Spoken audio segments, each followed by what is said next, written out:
Assalamualaikum warahmatullahi wabarakatuh. Bersyukur kita kepada Allah Subhanahu Wa Taala kerana telah memberi kita peluang untuk berjumpa lagi. Baiklah, hari ini saya akan terangkan tentang kesan Islamfobia. Terlebih dahulu saya mengucapkan terima kasih kepada Ustaz Zulkifli kerana telah memberi tugasan ini. Baiklah, saya Nurul Fatin Alia binti Azhar, nombor matrik A177493. Baiklah, kita pergi kepada itu apa Islamfobia. Islamfobia ini merupakan satu dimigrasi terhadap penduduk. Penduduk beragama Islam tidak mengira bangsa dan budaya. Kebencian ini juga turut bukan sahaja disebarkan bersemuka, malah turut disiarkan kalau di kaca televisyen, suratan akhbar, malahan media sosial untuk menampakkan keburukan Islam di mata orang ramai. Pelbagai kemusnahan dan fitnah pembunuhan dan penderaan telah dilakukan terhadap individu yang bergelar Muslim. Perkara ini sememangnya memberi kesan dan impak yang buruk bukan sahaja kepada individu beragama Islam, malah turut memberi kesan kepada keluarga, masyarakat dan negara. Baiklah, kita akan pergi kepada individu. Apa yang dikatakan dengan individu? Individu seorang beragama Islam menghadapi tekanan di dalam kehidupan mereka.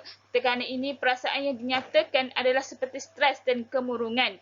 Hal ini kerana tertekan di sekeliling masyarakat yang macam kebencian lah terhadap Islam ni, menyebabkan individu sendiri menghadapi tekanan dan mengalami perubahan dari segi perilaku, psikologi dan bersosial. Mereka kiranya takut untuk bertemu dengan orang anti-Islam ni. Macam tu. Baik, yang kedua adalah mereka juga sukar untuk menerima untuk menjalani kehidupan mereka secara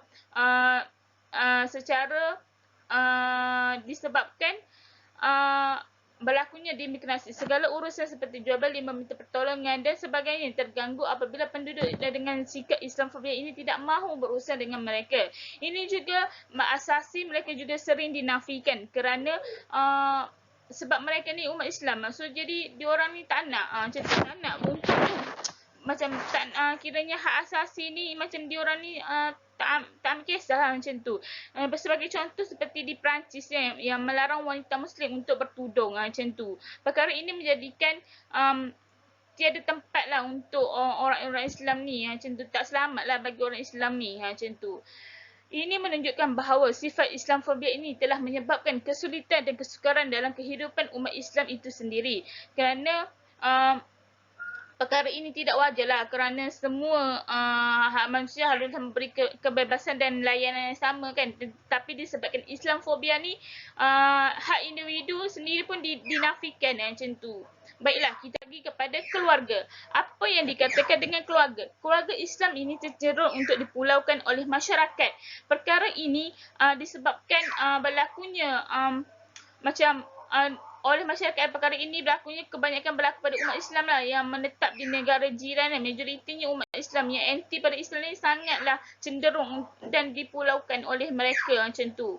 Baiklah, segala urusan seperti jual beli, meminta pertolongan dan sebagainya terganggu apabila mereka duduk berurusan dengan mereka bersikap Islamfobia, tidak terurus dengan mereka ni.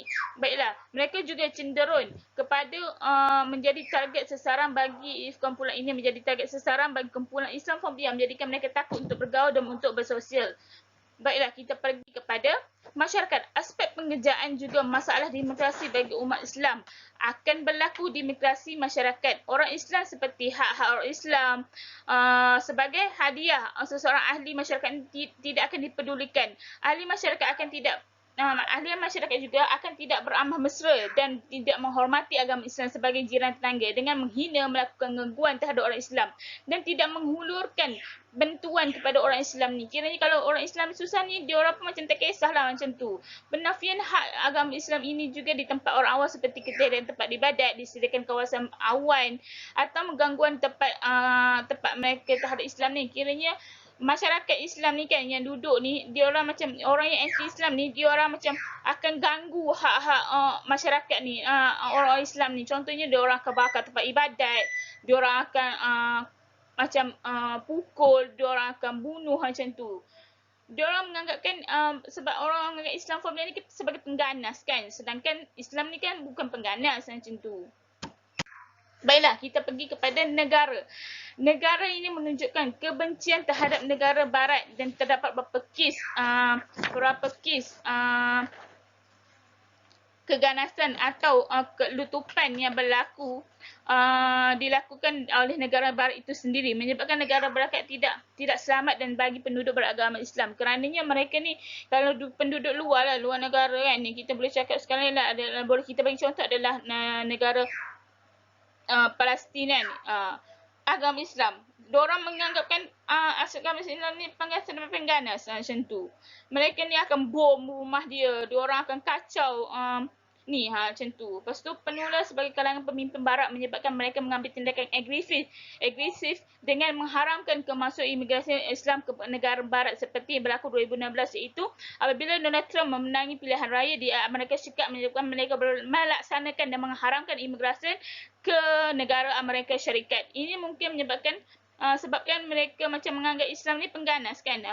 Satu negara mempunyai prejudis Islam yang tinggi dan menyebabkan undang-undang di negara barat ini lebih berjudis yang tidak adil terhadap umat Islam lah. Kebanyakan mereka memang tak adil lah, memberi kesan kepada negara yang sangat buruk lah macam tu.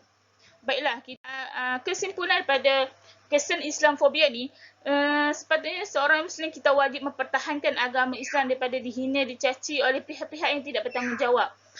Pahaman Islamofobia ini harus dihentikan dan ini merupakan tanggungjawab kita semua sebagai umat Islam untuk menangani ideologi yang daripada terus memburukkan nama Islam. Sedangkan Islam adalah seorang agama yang berkasih sayang, saling menghormati, bukan sebagai pengganasan macam tu. Namun umat Islam perlu diingati agar mengamalkan nilai-nilai yang diajari Nabi Muhammad SAW di samping menteras fahaman Islamofobia dan terus tersebar. Sekian itu saja daripada saya, Nurul Fatin Lia. Terima kasih.